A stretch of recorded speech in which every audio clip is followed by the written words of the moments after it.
Hey guys, it's Soph and welcome back to the TheknowlesFamily. So today's video is going to be Storytime episode 3, my dyspraxia story. So if you want to hear my story, make sure you just carry. Okay, so today is my dyspraxia story. First of all, I just want to say sorry about the messy hair, as I've just been doing a bit of painting in the bedroom, so that is why it's up like this, and I just couldn't be bothered to take it out for this video, as I do want this video to be as raw as possible. As you might have heard from my other story time, if you haven't seen those 2 episodes, the first episode is my breast reduction story, and then the other episode is my eye operation story. So today's video is going to be my dyspraxia story. So this is one of the most highly requested videos of all times. So today I am going to be doing it for you. So first of all, I just want to say I am not trying to brag or show off in any way, shape or form. I am just doing this because you guys have been asking for it for quite a while now. So that is the only reason why I'm doing this. Okay, so first of all, I'm going to read you a little bit about what dyspraxia is. I do have my laptop here, so if I'm looking down, that is what I'm looking at. So dyspraxia is a neurological disorder that impacts an individual's ability to plan and process motor tasks. Individuals with dyspraxia often have language problems and sometimes a degree of difficulty with thought and perception. Dyspraxia, however, does not affect the person's intelligence, although it can cause learning problems in children.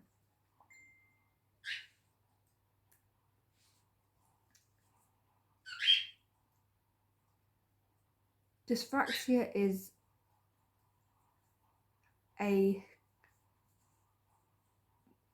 immaturity of the organization of movement. The brain does not process information in a way that allows for a full transmission of messages. A person with dyspraxia finds it difficult to plan what to do and how to do it. So now I'm going to read you some symptoms. I'm going to tell you if I have that symptom or not. So the first symptom is poor balance. So I'm actually not too bad at balance, so I don't have that symptom. Next is poor posture. Now this one I definitely do have, and I've suffered with poor posture all my life. Next is fatigue. Again, I do suffer with fatigue. I suffer from really bad wrists, but that's because I've got carpal tunnel. But I do suffer from really bad fatigue. Next is clumsiness. So I used to have this one more when I was a child, but I would say it's still there now and then. Next is difference in speech. So my speech when I was a kid, I used to stutter all the time, and I do still stutter from time to time if I'm talking quite fast. But if I'm talking slow, it will ease down a bit, but I do still stutter from time to time. But when I was a child, it was really, really bad that I needed speech therapy, even though that didn't help me at all. The next one is poor hand-eye coordination. So yes, I do have poor hand-eye coordination. I even can't drive a manual car. I have to do an automatic. I haven't got my driving test yet, but after this whole COVID thing has settled down and stuff like that, then I will be doing some more lessons and stuff like that.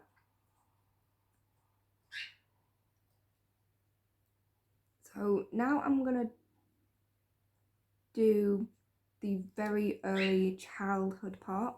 So when I was a kid, it took me longer to sit, to crawl, especially to walk. I didn't walk until I was 2.5 years old. Speech was definitely also until I was 2.5 years old. Stand, become potty trained. I was still in diapers probably when I was 3 years old, because I remember wearing them in foster care. And I had to build up vocabulary as well. So I did have problems tying up shoelaces at first, doing up buttons, zips, using cutlery and handwriting. That was really, really difficult for me. I used to do my S's like they were 2's. I don't know why. I had many difficulties getting dressed when I was younger. I had problems carrying out playground movements, such as jumping, playing hopscotch, catching a ball, kicking a ball, hopping and skipping. I could do it, but it took me longer than anybody else. Problems with classroom movements, such as using scissors, colouring, drawing, playing jigsaw games. So that part I actually didn't have a problem with. I mean, I had a problem with scissors every now and then because I used to cut myself all the time with scissors. Like, I used to cut my fingers open by mistake. But the rest of it I could do. Problems progressing thoughts. This is definitely one I still have now sometimes, but it's definitely got better over the years. Difficulty with concentration. Children with dyspraxia commonly find it hard to focus on one thing for long. That was definitely me. I could not focus on one thing for very long. I probably got bored of something every 10 minutes when I was younger, but now it doesn't seem that much of a problem anymore, which I am so happy with. The next one is it finds harder than other kids to join in playground games. That was definitely me. I did not know how to join in with playground games. Next one is the child will fidget more than other children. I did fidget a lot, especially in class when I was a kid. I really needed fidget toys when I was a kid, but I didn't even know if they existed when I was in primary school. Next one is some find it hard to go up and down the stairs. Now, I didn't have that problem. I didn't find it hard at all. I mean, I'd trip every now and then, but that's about it. A higher tendency to bump into things, to fall over and drop things. So this was definitely me when I was a kid. I used to drop almost everything. I used to fall over the randomest things, and I did also bump into a tree once, and yet I could see the tree. That was a bit of a weird moment. That's also how I did get a bleeding forehead at the same time. So difficulty in learning new skills, which I also did have. It was very hard for me in school, so I did have to have a one-to-one teacher with me, sitting next to me at all times, which was a personal assistant technically. Writing stories can be much more challenging for a child with dyspraxia, as can copy from a blackboard. Okay, so I could copy from a blackboard or a whiteboard just fine, as long as I was wearing my glasses, of course.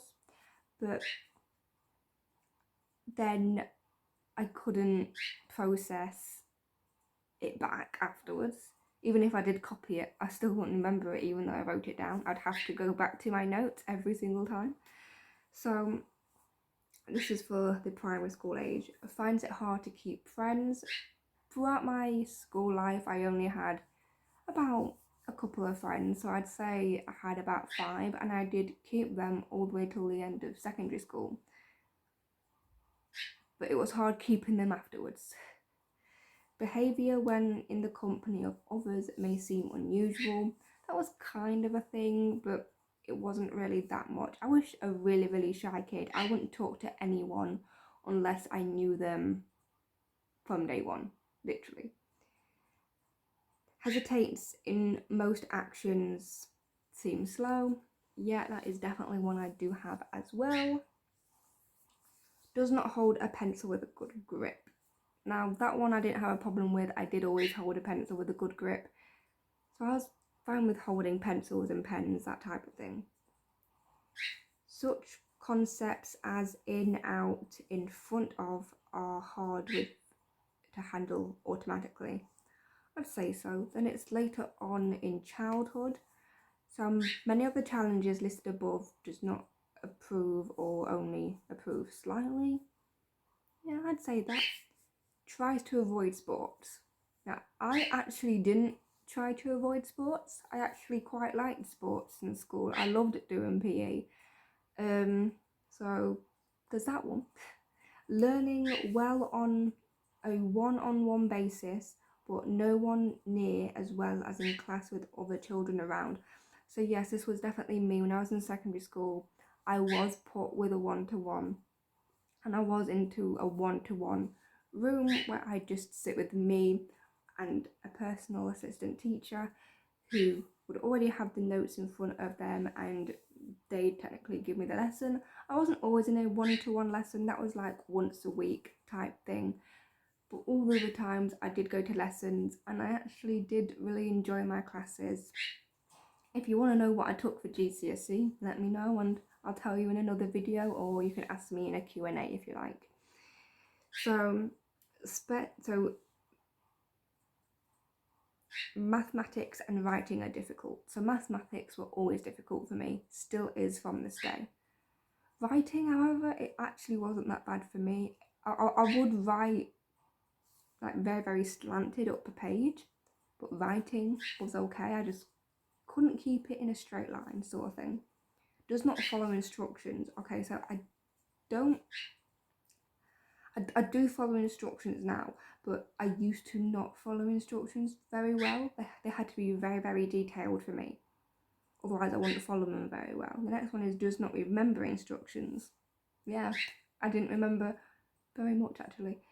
That was quite bad. That I hated not remembering things because it used to annoy me so much, especially when it came to taking my GCSE exams. I couldn't remember a thing at all. My brain would just sizzle out.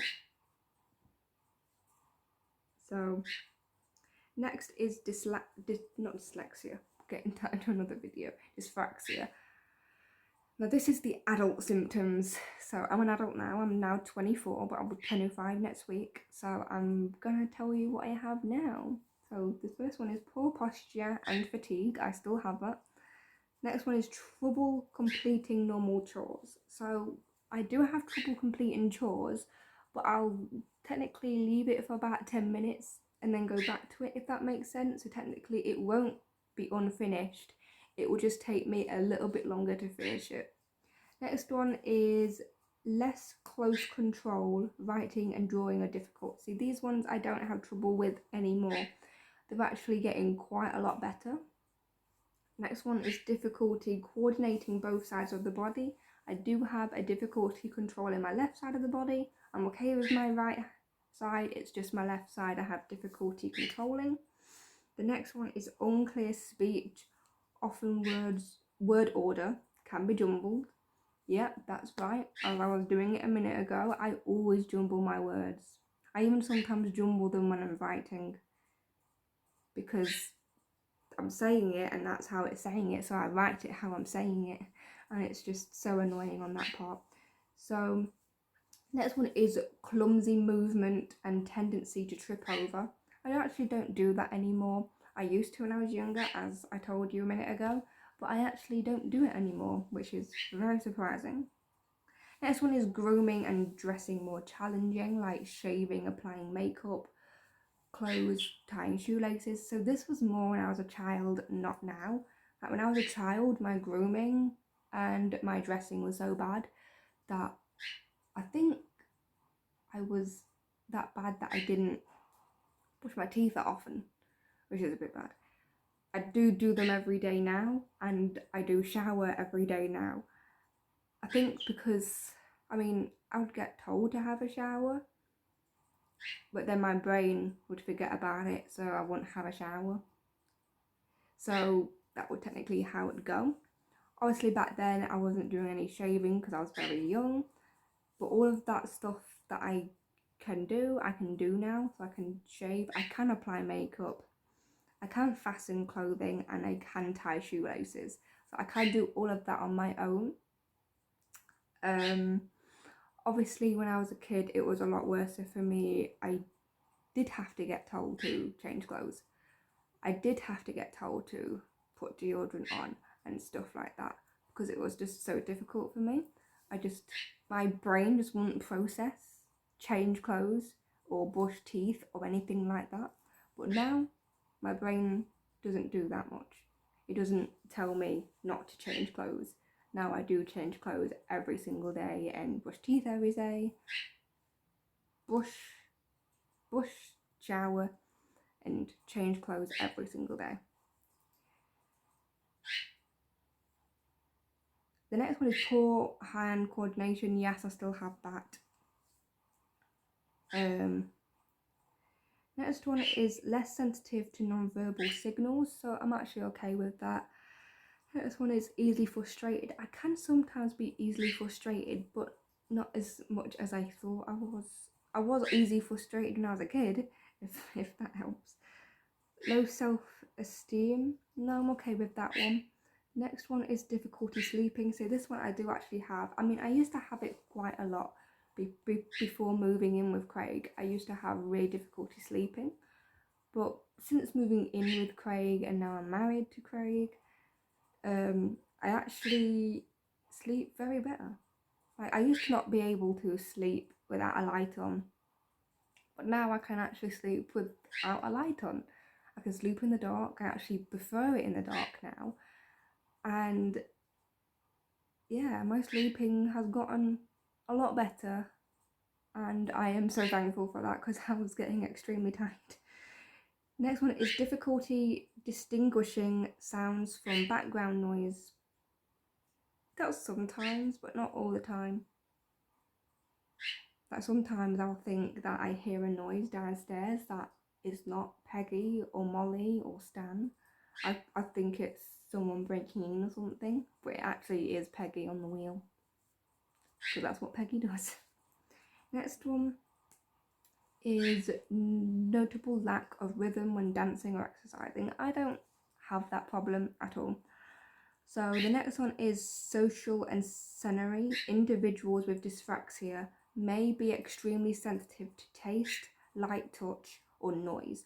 There may be a lack of awareness of potential dangers. Many experience mood swings and display erratic behaviour. So I do sometimes have mood swings, but on my own. I don't ever have them with Craig. I just have them when I'm on my own.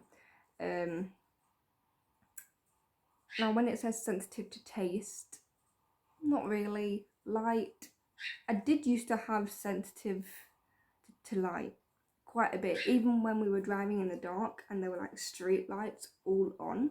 I couldn't keep my eyes open. I had to keep them closed because they were, annoying. That sometimes does still happen, but not all the time. There was once where I had to wear sunglasses in the dark because the street lights when we were in the car were too light for me. With touch, I'm fine with, and with noise, it depends what noise it is.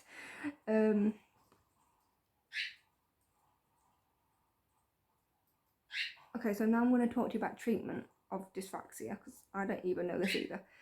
So, although dyspraxia is not curable with treatment, the individual can improve. However, the earlier a child diagnosed, the better the prognosis will be. The following specialists most commonly treat people with dyspraxia, as in sorts of therapy.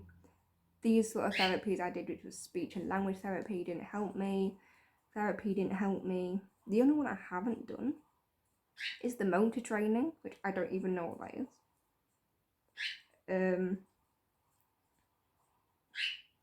So that is pretty much about that part. So I've technically told you what is dyspraxia and what affects me at the same time. I will also say I do suffer from panic attacks and depression as well at the same time. I will do a separate story time on my depression and my panic attacks in the next video, as I know a lot of people have been requesting that as well. My depression is probably the next one I'm going to do. I've suffered from depression since I was 13, so I'm going to tell you exactly why. So I hope you guys enjoyed this little story time, and I hope you're excited to see the next one. And if you have any questions, either ask me when I'm doing a Q&A, or you can leave them in the comments if the comments are on. And yeah, I hope you guys are keeping safe and staying well, and just enjoying your time with your family and just, being you. So I hope you guys enjoyed this, and I'll see you next time. Bye.